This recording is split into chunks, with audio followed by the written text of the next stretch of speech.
Okay, today we're going to continue with the remaining portion of lines and angles. So in today's discussion, we're going to discuss about pairs of lines. And in these pairs of lines, first we're going to talk about this intersecting lines. So intersecting lines means uh, any any lines, or in this case let us take only two lines. So let me consider this L line and M line. So if we are going to say that these L and M lines are intersecting lines, then the L and the M line, so L and M line, they must cross each other and they must have a point of intersection. So this point of intersection will be called intersecting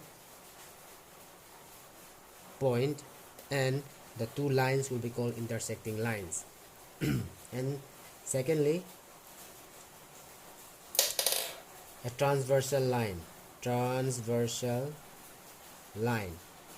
So transversal line means that any line, so let me just write the definition: any line that intersects two or more lines at distinct points is called a transversal line. That means, suppose let me say that these are L and M line. So you bring a third line.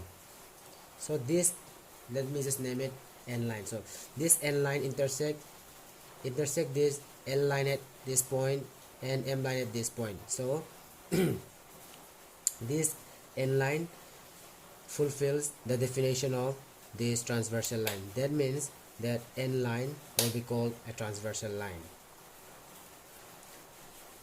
And now number 3. In this number 3, we are going to learn about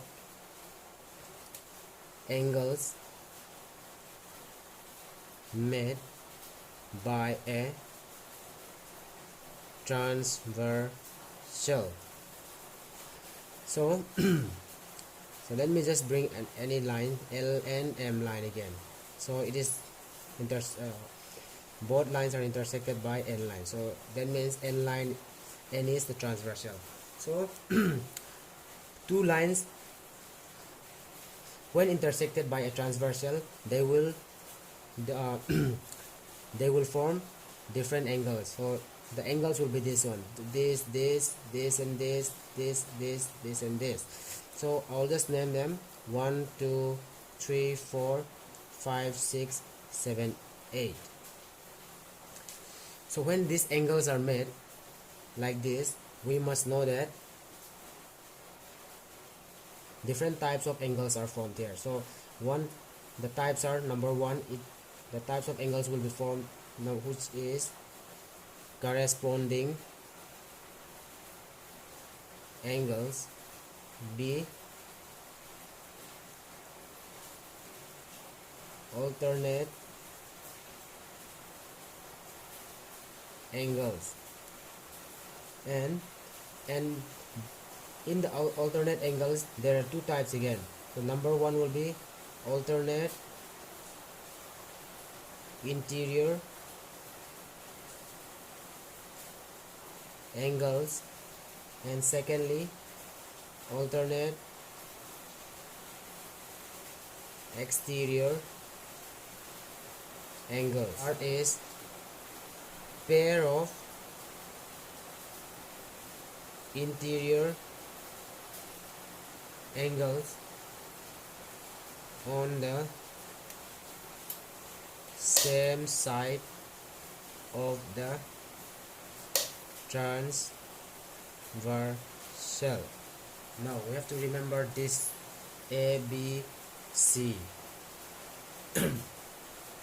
These angles are formed when two lines are intersected by a transversal. So now we are going to determine which angles are corresponding angles, which are alternate interior angles, which are alternate exterior angles, and which are pair of interior angles on the same side of the transversal.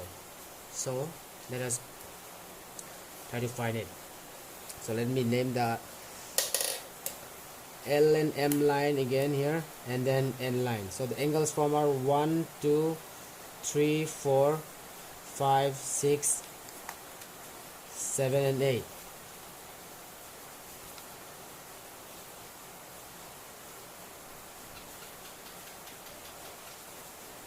So A, let us try to find the corresponding angles. Corresponding angles. To find corresponding angles, the angles must fulfill 2 points. First point is that they both must have different vertex, and secondly, they must be on the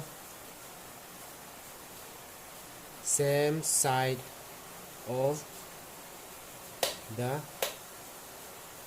transversal line.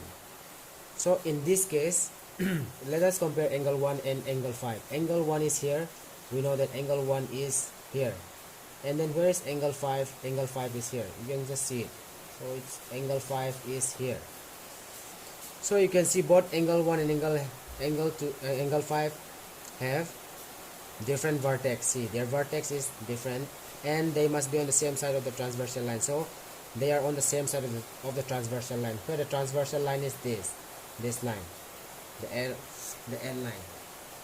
So we can say that angle 1 and angle 5 are corresponding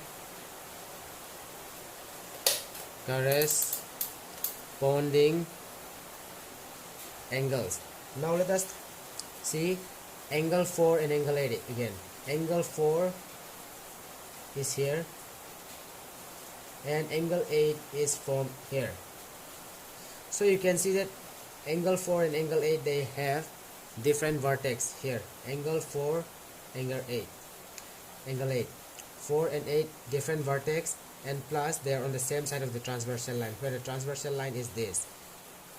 Then we can say it, angle 4 and angle 8 are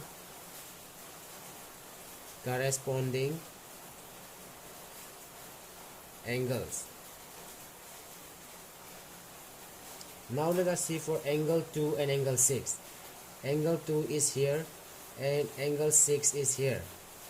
So you can see that angle 2 and angle 6 both have different vertex. See, the vertex is different, and they are on the same side of the transversal line. That means on the right side.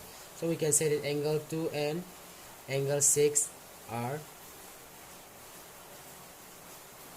corresponding angles. And lastly, 3 and 7. Let us compare 3 and 7. Angle 3, angle 7. You can see that both have different vertex, and they are on the same side, which is on the right side of the transversal line. So we can say angle 3 and angle 7 are corresponding angles. So we can say that corresponding angles are angle 1 and angle 5 are corresponding angles. They are pair of corresponding angles. And angle 4 and angle 8, angle 2 and angle 6, angle 3 and angle 7. So these are the corresponding angles formed when a transversal intersect the two lines which are L and M.